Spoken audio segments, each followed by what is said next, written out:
Hello મિત્રો, કેમ છો? જય શ્રી કૃષ્ણ.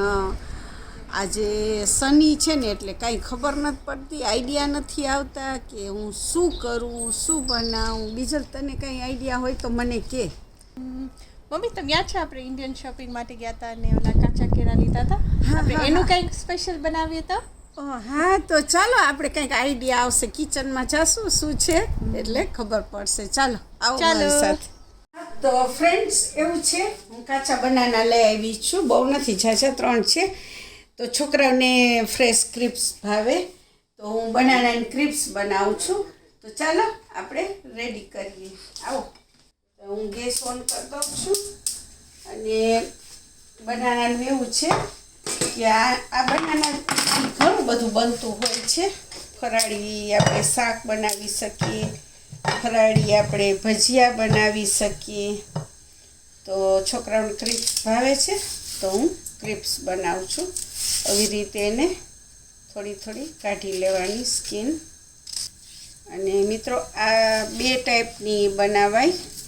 તમને જો જે ભાવે એ, મરી ભાવે તો મરી, ચાટ મસાલો બધું નાખી શકાય. જોઈએ આપણે હવે શેની બનાવીએ. આવી રીતે એની સ્કીન કાઢી લેવાની. અને મિત્રો, આ કોને ભાવે છે તમે મને કોમેન્ટમાં જણાવજો કે બટેકાની ક્રિપ્સ બને, બનાનાની બને. અત્યારે વેધર પ્રમાણે મારે ક્રિપ્સના ઘણા બધા વિડીયા બનાવવા છે. જોઈએ હવે કેટલા બને છે. અત્યારે સની ફાઈન આવશે એટલે બારે આપણે તડકામાં કંઈ પણ સુકાવી શકીએ.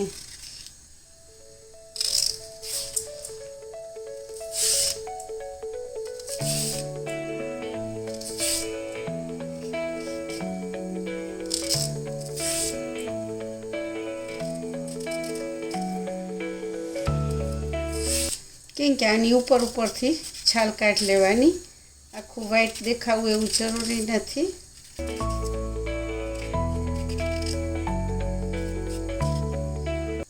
મને તો આનું શાક પણ બહુ ભાવતું હોય છે. અને જો તમારા ઘરમાં આવું મશીન હોય તો જારી પાડવાનું, આનાથી બટેકાની કાચરી પણ થાય, તો તમે એનાથી પાડો તો એક સરખી થાય. નકર તમને જો ફાવે તો ચાકુથી ફાઈન પાતળી પતલી સ્લાઈસ કરી, એવી પાતળી સ્લાઈસ કરી અને તમે મશીન આવું ના હોય, ખમણી કહેવાય આને, આમ તો લગભગ બધાના ઘરમાં હોય છે, પણ ના હોય તો તમે નાઈફથી કે ચાકુથી કે આવી રીતે કરી શકો છો. અને હવે મેં અહીંયા તેલ મૂકી દીધું છે. તો આ એક હું નાખું છું. તમે જોઈ શકો છો ને, ગેસ પહેલાં ફાસ જ રાખવાનો. આવી રીતે ખમણવાનું.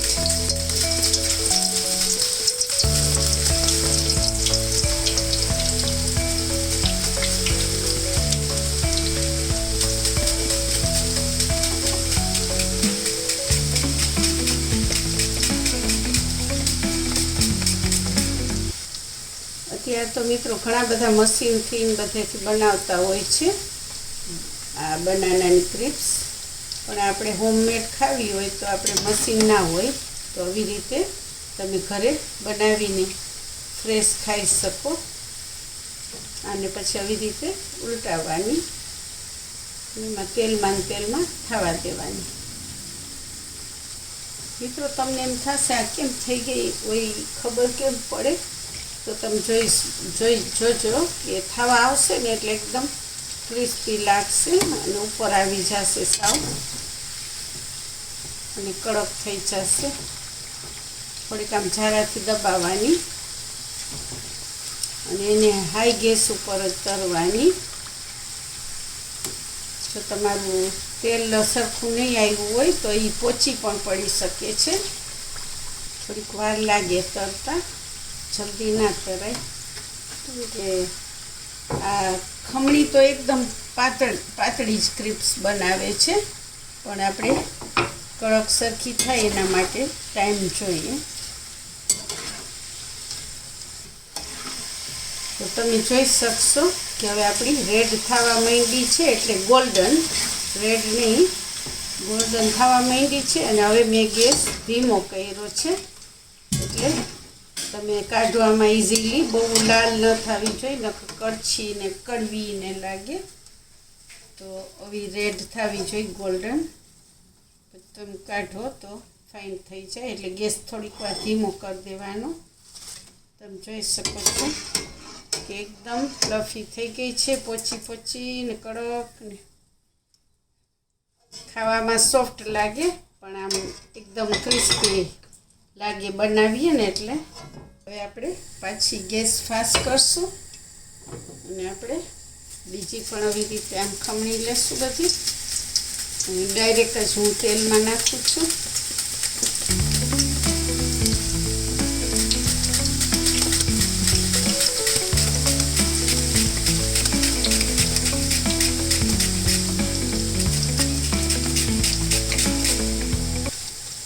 બધી મમ્મીને એવું થતું હોય, ભલે બારે મળતી હોય, પણ બધી મમ્મીને એમ થાય કે હું છોકરાઓને હાથનું બનાવેલું ખવડાવું.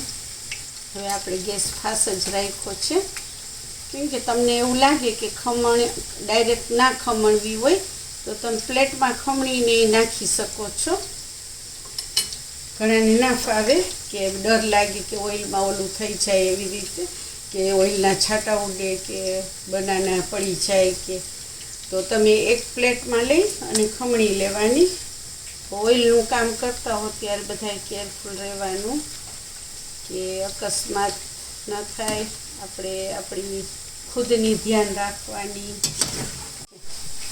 અને મિત્રો તમે જોઈ શકો છો કે આપણી આ બનાનાની ક્રિસ્પ્સ કેટલી ક્રિસ્પી થઈ છે. તો મિત્રો હું તમને બતાવીશ કે આ ક્રન્ચી કેવી થઈ છે. તમને પણ હમણાં અવાજ સંભળાશે, અને ખાવામાં પણ એટલી ફાઇન ટેસ્ટી થઈ છે. મેં ટેસ્ટ કરી લીધી છે એટલે હું તમને કહું છું કે આ જો ને સાવ ભૂકો થઈ જાય છે. હવે આપણી રેડી થઈ ગઈ છે બનાના ક્રિસ્પ્સ, અને એકદમ છૂટી બધી થઈ છે.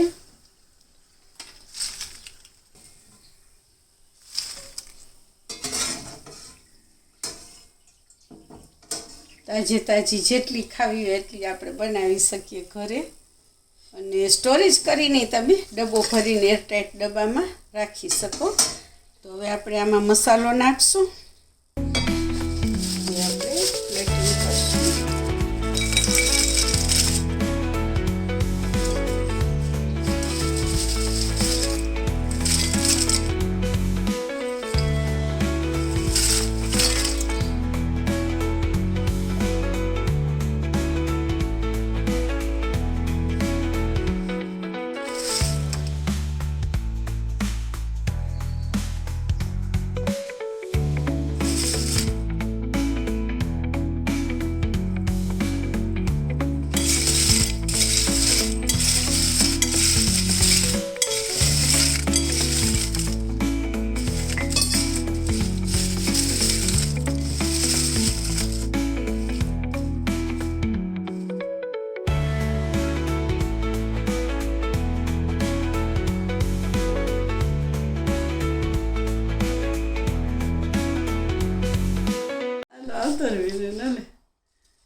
સબસ્ક્રાઇબરને